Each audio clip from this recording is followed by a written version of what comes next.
Okay. Oh, now it's working. All right. So first off, thank you so much for having me speak here.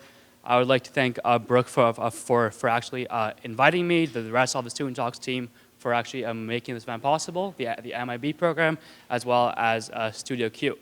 So my name is Hark, Ahluwalia, and I am a third-year commerce student. Now, to begin with, I'd like to ask you a question. What do all of these people have in common? Does anyone know? Yes. They're famous. They are very, very famous. So yes, they're famous. And two, they are passionate about what they do. Whether it's sports, whether it's the arts, or whether it's conquering the world. Now, I too actually have something in common with them, but I'm going to talk about that a bit later. First, I'd like to introduce myself a bit more. So, as mentioned earlier, I was born in India, and then I moved to the Philippines, Malaysia, Dubai, Indonesia, and then Canada. And now I've been very fortunate enough to travel as well as see the world, and also throughout my travels, I've really enjoyed photography. And this is because photography has allowed me to really store all of the memories from my travels. So now, who wants to see some of my photos? Anyone? Good. I'm glad that you guys said so, otherwise that would not have been good. So I take a lot of photos. I take portraits. I take architectural shots. This was taken in Jaipur, India. I take some more portraits. It was taken at a man. It was at 6 a.m. in a train station in Delhi. I take photos of animals. This was an elephant that I found in India. I take scenic photos. And I take photos of dogs, because who doesn't love dogs? And to one up that, I also take headshots of dogs, because everyone needs a pretty good headshot, right? Now, under the surface, you guys may not be able to tell on the outside something else that I actually have in common with all those people. Now, I've never actually shared my story about this in a public domain, so please do bear with me. And that is that as you may have been able to tell earlier, I stutter. So now, through the lens of my stutter, I hope to share with you some of the lessons that I've learned. So now, no one knows why I stutter. I've talked to my parents. No one knows when I even started stuttering, but there are two possible reasons. The first is that it could be a neurogenic stutter, which is a stutter as a result of a neurogenic damage. So I was actually involved in a car accident in 2005 in Dubai, and that was actually on this road, and this is a photo taken by my mom, actually. And the second possible reason is that, hey, it may just be natural. About 10% of a kid stutter, and up to about 1% of adult stutter in the world.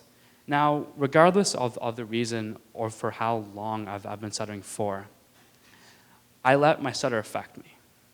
And I remember when I first moved to Toronto in grade 6, I was trying to order TTC bus tickets. And I was trying to say the sentence, "Can I please have 10 bus tickets?" And that would take me up to about 25 to about 30 seconds just to say one simple sentence, which is this sentence. Now, in terms of the words that I would stutter on, we have can, please, have 10 bus tickets.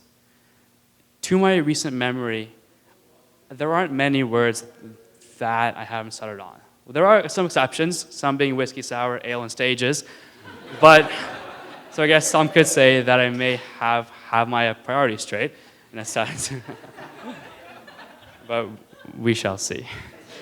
Anyways, now I also let my stutter affect me academically. So especially during middle school as well as high school, I would refrain from participating in class. Either that's because sometimes my peers would laugh, or because I simply didn't want to deal with it. Not today, I would tell myself, just not today. And the most frustrating thing about a stutter is that it's impossible to actually turn off. It's always lurking behind the corner, ready to get you. And I remember talking to my teachers throughout my education, and I asked them, hey, like, do you know when I'm gonna stop stuttering? They said, oh yeah, soon, it's gonna happen in a couple of years. And while I'm still waiting for that day to come. Now, I find that my journey with the stuttering is actually analogous to a Sisyphus, who in a Greek mythology, he was sentenced to a perpetuity of pushing a boulder up a hill, and when it's reached the top, to have it roll back down. Now, whenever I'm talking fluently, and I'm talking just like you, and I'm talking well, and I'm happy, the boulder comes crashing down. I don't know when it's going to come crashing down, but it inevitably does. And one of my all-time lows was actually while I was working in Singapore this summer. I remember I was trying to converse with my boss, and I could barely put together a coherent sentence. And that was extremely embarrassing. And I started to doubt my ability to work in the jobs I wanted to work as. So I went back to my desk and I Googled jobs for people who stutter. They aren't very glamorous, let me just tell you that. I could apparently be a very good construction worker. I could be an assembly line manufacturer, a contractor, and my personal favorite, I could be an accountant. Who knew? However, I personally never saw myself working in these jobs. So I want to challenge myself. Now, I have a question for everyone here. Can you guys please put your hand up if you ever felt as if you had to change something about you in order to receive an offer for a job or a position? Is there anyone here who has had difficulty with that? So if you guys look around, there are a lot of people. And it's a very tough process. And personally, for me, it was my stutter, because I would look at my peers who were all very eloquent speakers, they're all very well-spoken, and then there was me, who at times, not so much. However, after talking to my family and to my friends and to my support network, and especially my girlfriend, I was able to overcome it. And after 2 months of working really hard in the fall of recruiting, networking, stalking people on LinkedIn, cold calling, which was very awkward, by the way, I finally got one of my goal jobs. I was extremely happy because it told me, hey, you know what, I can compete, I can be just like everyone else, and more so that if I worked hard, I could achieve anything that I wanted to achieve. However, it has been a very long journey to begin overcoming my stutter. However, I firmly believe that journey began when I first came to Queens. Now, I remember as a nervous frosh, it was during Frosh Week. I was thinking, I'm like, hey, am I going to let my stutter affect my academic journey once again? And the answer was no. So I promised myself that I was going to participate in class. So the moment that Professor Libetz in business management asked the first question on the very first day of the very first class of my university journey, I was the first person with my hand up. Now this may seem like a seemingly minute act to a lot of you. Hey, he just put his hand up. But for me, this is what paved the way for me to continue participating and to find my voice. And since then, I've been working so hard to talk to a lot of people. I've been trying to consistently converse so that I can practice my speech. Now, I've also developed a way. I've started to accept the fact that I do stutter, and that's okay. And I've developed an approach that I like to use when I do stutter. And I feel as if that can be illustrated by this photo.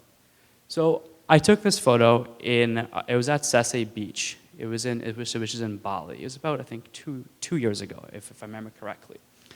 And the way that it reminds me of my stutter and how I overcome it is that when I'm stuttering, when I'm speaking, it feels as if I'm talking so fluidly, and I've almost reached the shore. I'm talking so well, and there's a barrier in the way, there's a boulder, there's a rock, there's a stutter.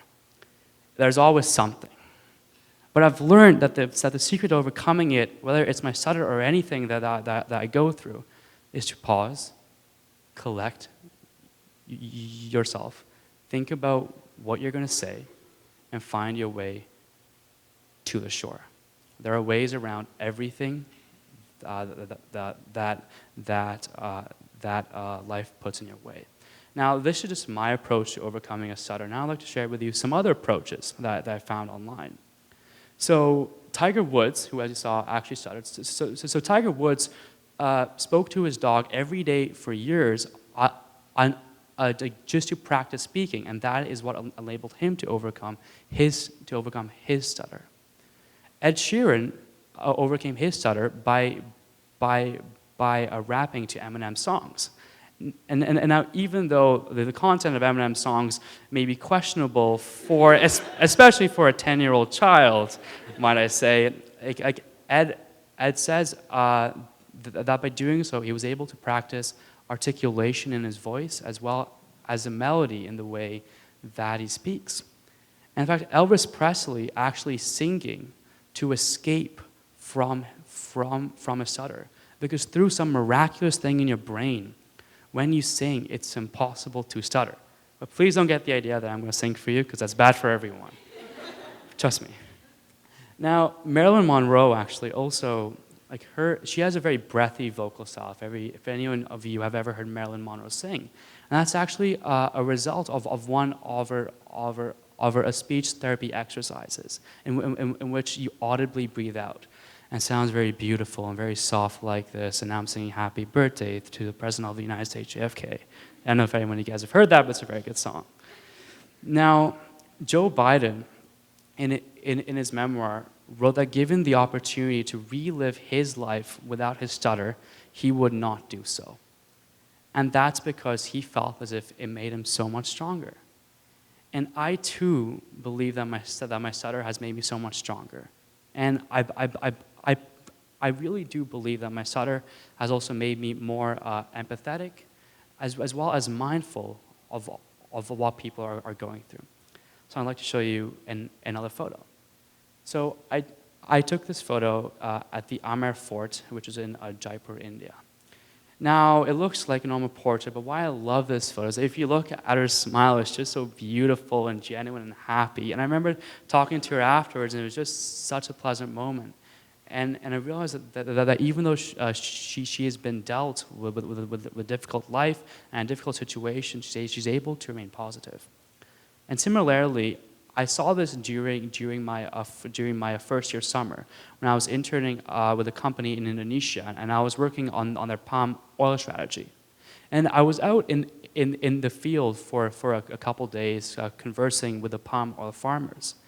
And I learned that these farmers on average make $2,000 a year, US dollars, which is not very much if you're thinking about sustaining your entire family, educating your kids, as well as just maintaining a life, putting a roof over your family's head.